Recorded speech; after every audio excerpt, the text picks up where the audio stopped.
एक बहुत ही सुंदर गांव था जिसमें कई लोग प्रेम और मोहब्बत से रहते थे। एक औरत बाहर से आकर बहुत बड़ा बंगला बनाकर उसमें रहने लगती है। वह औरत देखने में बहुत ही खूबसूरत थी, साथ ही दिल की भी बहुत अच्छी थी। वह गरीबों की भी मदद किया करती थी। उसका नाम सरिता था, लेकिन लोगों ने उसका नाम परी रख दिया था। पड़ोस ही में चमन नाम का एक आदमी रहता था जो बहुत ही गरीब था। उसके घर उसकी बेटी की शादी थी। चमन परी के घर जाता है, दरवाजे की कुंडी खिटखिटाता है। अरे चमन, सुबह सुबह क्या हुआ? अरे परी जी, क्या आप मेरी थोड़ी सी मदद कर सकते हैं? बताओ चमन जी, अगर मुझसे हो सकेगी तो जरूर मैं आपकी मदद करूंगी। परी जी, मेरी बेटी की शादी है। मेरी बेटी के लिए कपड़े और कुछ शादी की चीजें लाने की जरूरत है, लेकिन मेरे पास पैसे नहीं है। महेश पैसे तो दे रहा है, लेकिन बहुत ज्यादा ब्याज पर दे रहा है। इतना मैं कैसे वापस दे पाऊंगा? बस पैसों की जरूरत है, लो ले जाओ ये पैसे। और भी जरूरत पड़े तो फिर भी ले जाना, और जब आपके पास पैसे आ जाए तो मुझे वापस कर देना। चमन पैसे लेकर अपने घर चला जाता है। परी लोगों की मदद करने में पीछे नहीं हटती थी, लोगों की भरपूर मदद किया करती थी। लेकिन एक बात में वह मदद नहीं कर पा रही थी। उसी गांव में नदी के किनारे आए दिन लाश मिला करती थी। अरे ये हो क्या रहा है? हर 2 दिन पर हमें यहाँ से लाश मिलती है, हमें इसका जल्दी पता लगाना होगा। सारे लोग जमा होते हैं। थोड़ी देर बाद सारे लोग चले जाते हैं। फिर अगली रात एक आदमी सड़क से गुजरता है। भैया, अरे भैया मेरी तरफ देखो तो। डर क्यों रहे हो? मुझे तो आपकी मदद चाहिए। इधर तो आइए। नहीं, हम किसी की मदद नहीं करते हैं।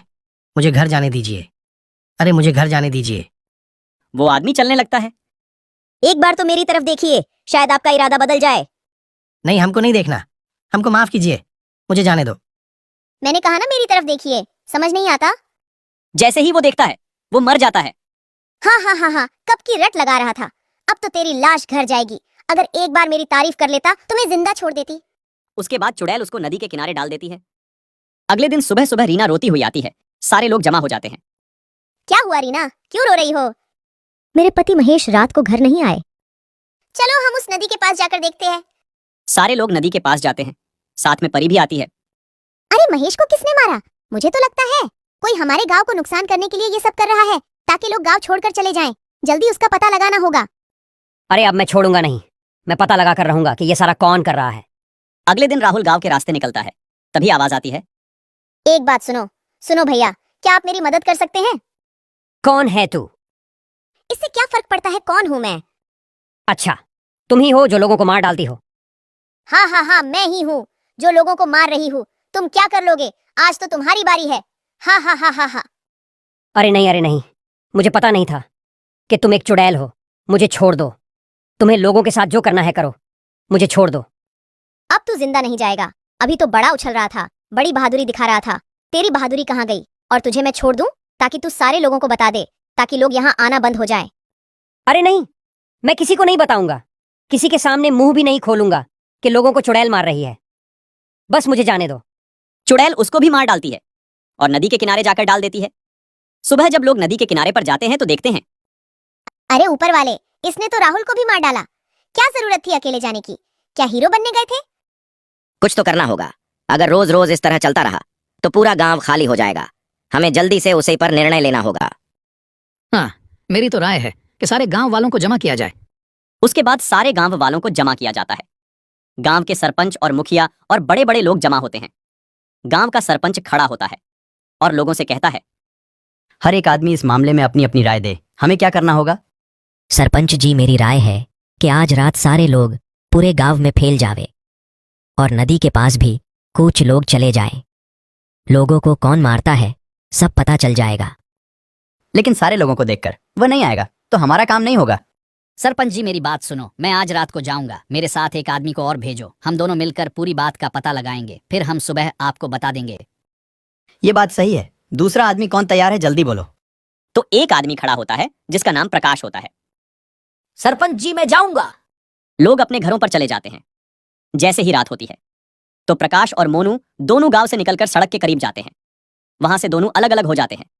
जैसे ही प्रकाश थोड़ा आगे जाता है तो आवाज आती है, अरे सुनो, मेरी तरफ एक बार तो देखो। अरे चुड़ैल, तू ही लोगों को मारती है। मैं ही मारती हूँ, आज तेरी बारी है। प्रकाश फौरन वहां से दौड़ता है। प्रकाश फौरन मोनू को बुलाता है। मोनू जल्दी मेरी तरफ आओ, यहाँ चुड़ैल रहती है। अरे प्रकाश, क्या हुआ? अरे भाई देखो उधर दूर, जो अभी औरत नजर आती है वही चुड़ैल बनकर आई थी। चलो उधर जाकर देखते हैं। जैसे ही वह दोनों चुपके से देखते हैं तो प्रकाश कहता है, अरे ये तो परी है, परी। ये दोनों आदमी भागकर गांव आ जाते हैं। फिर वह दोनों अपने अपने घर चले जाते हैं।